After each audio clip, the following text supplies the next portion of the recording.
Hello, હું નિકિતા. આજે આપણે જીસીઈઆરટી ધોરણ 5 થી 12 આધારિત ઇતિહાસના મહત્વના 2500 પ્રશ્નોમાંથી વન લાઇનર સિરીઝ જોઈશું. આ સિરીઝ એલઆરડી, પીએસઆઈ, સીસીઈ જેવી તમામ ગુજરાત સરકારની ભરતી પરીક્ષાના નવા સિલેબસ અનુલક્ષીને બનાવેલ છે. તો ચેનલને ફટાફટ સબસ્ક્રાઇબ કરી લો અને બેલ બટન પર ક્લિક કરી લો, જેથી કરીને યુટ્યુબ તો ખુશ થશે જ, પણ સાથે સાથે હું પણ ખુશ થઈશ. તો ચેનલને સબસ્ક્રાઇબ કરી લો. પ્રશ્ન 1201. બ્રિટિશ પાર્લામેન્ટે હિન્દ સ્વાતંત્ર્ય ધારો ક્યારે પસાર કર્યો? જુલાઈ 1947માં. પ્રશ્ન 1202. ભારત સ્વતંત્ર થયું તે સમયે દેશી રાજ્યોનું વિલીનીકરણ કોણે કર્યું હતું? સરદાર વલ્લભભાઈ પટેલે. પ્રશ્ન 1203. સરદાર વલ્લભભાઈ પટેલના કાર્યમાં સચિવની મહત્વની કોઓર્ડિનેટર અને જૈસી તે કરેની ભૂમિકા કોણે ભજવી હતી? વીપી મેનને. પ્રશ્ન 1204.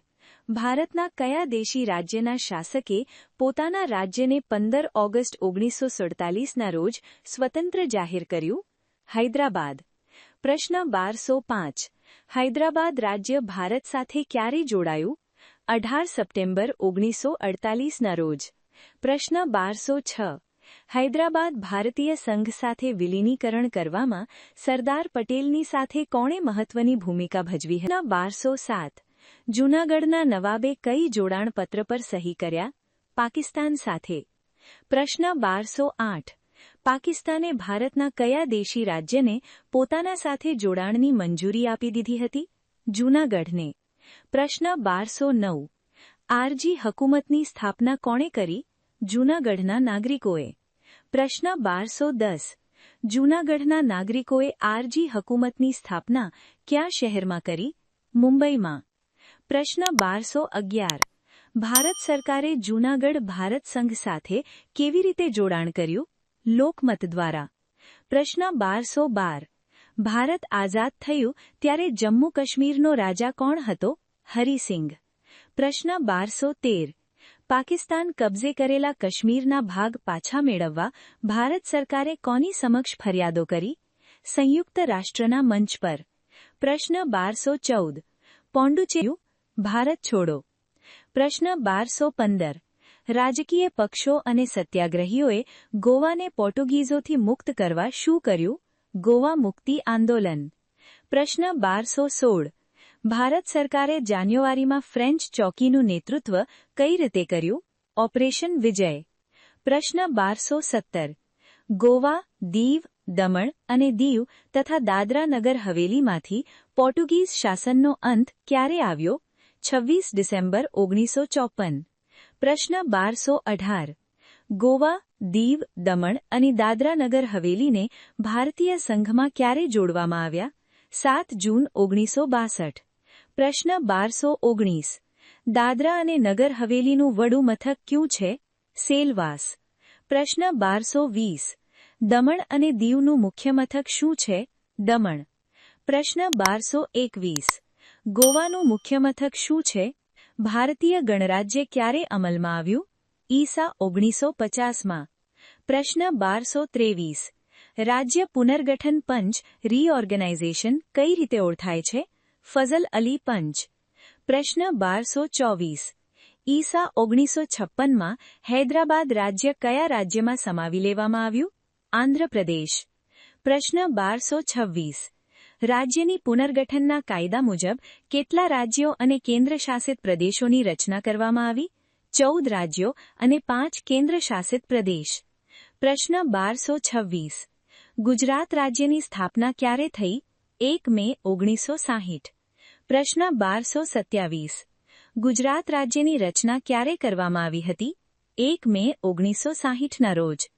પ્રશ્ન 1228. ભારતના ઉત્તર પૂર્વીય વિસ્તારમાં કેટલા નવા રાજ્યોની રચના કરવામાં આવી? 7. પ્રશ્ન 1229. આ રાજ્યોને કયા નામે ઓળખવામાં આવે છે? 7 બહેનો. પ્રશ્ન 1230. ડિસ્કવરી ઓફ ઇન્ડિયા નામનું પુસ્તક કયા ભારતીય નેતા દ્વારા લખવામાં આવ્યું છે? જવાહરલાલ નહેરુ. પ્રશ્ન 1231. ઈસ 2000માં બિહારમાંથી કયા નવા રાજ્યની રચના કરવામાં આવી? છત્તીસગઢ. પ્રશ્ન 1232. ઈસ 2000માં મધ્યપ્રદેશમાંથી કયા નવા રાજ્યની રચના કરવામાં આવી? ઉત્તરાખંડ. પ્રશ્ન 1233. ઈસ 2014માં આંધ્રપ્રદેશમાંથી કયું રાજ્ય અલગ પડ્યું? તેલંગાણા. પ્રશ્ન 1234. ઝારખંડ કયા રાજ્યમાંથી અલગ પડ્યું? બિહાર. પ્રશ્ન 1235. મહારાષ્ટ્રમાંથી કયા અલગ રાજ્યની માંગણી ચાલુ છે? વિદર્ભ. પ્રશ્ન 1236. હાલ ઈસ 2026માં ભારત સંઘમાં કેટલા રાજ્યો સમાવિષ્ટ છે? 28 રાજ્યો. 1237. ગાંધીજી તેમના નિકટના અનુયાયીઓમાં કયા નામે જાણીતા હતા? બાપુ. પ્રશ્ન 1238. નીચેનામાંથી કયું રાજ્ય ભારતીય સંઘમાં 29 રાજ્યોમાંથી એક છે? ગોવા. પ્રશ્ન 1239. ભારતની સ્વતંત્રતા પછી દેશના સામાજિક અને આર્થિક વિકાસ માટે કયા પંચની રચના કરવામાં આવી? આયોજન પંચ. પ્રશ્ન 1240. નીચેનામાંથી કયું એક રાજ્ય આર્થિક રીતે પછાત છે? બિહાર. પ્રશ્ન 1241. આંધ્રપ્રદેશનો કયો વિસ્તાર આર્થિક દ્રષ્ટિએ પછાત છે? રાયલસીમા. પ્રશ્ન 1242. છેલ્લા 5 દાયકામાં ભારત કયા ક્ષેત્રે નોંધપાત્ર વિકાસ સાધ્યો છે? વિજ્ઞાન અને ટેકનોલોજી. પ્રશ્ન 1243.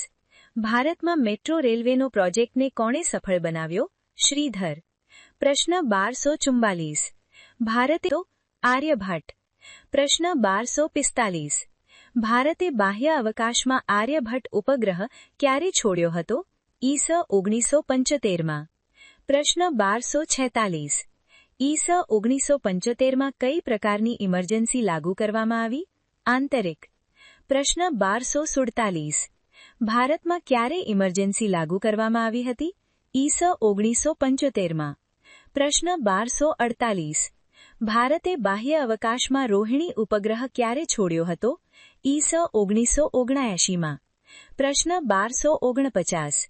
કૃષિ, ઉદ્યોગ, ખેતી તથા સેવા ક્ષેત્રમાં કઈ ટેકનોલોજીનો ઉપયોગ થતો રહ્યો છે? બાયોટેકનોલોજી. પ્રશ્ન 1250.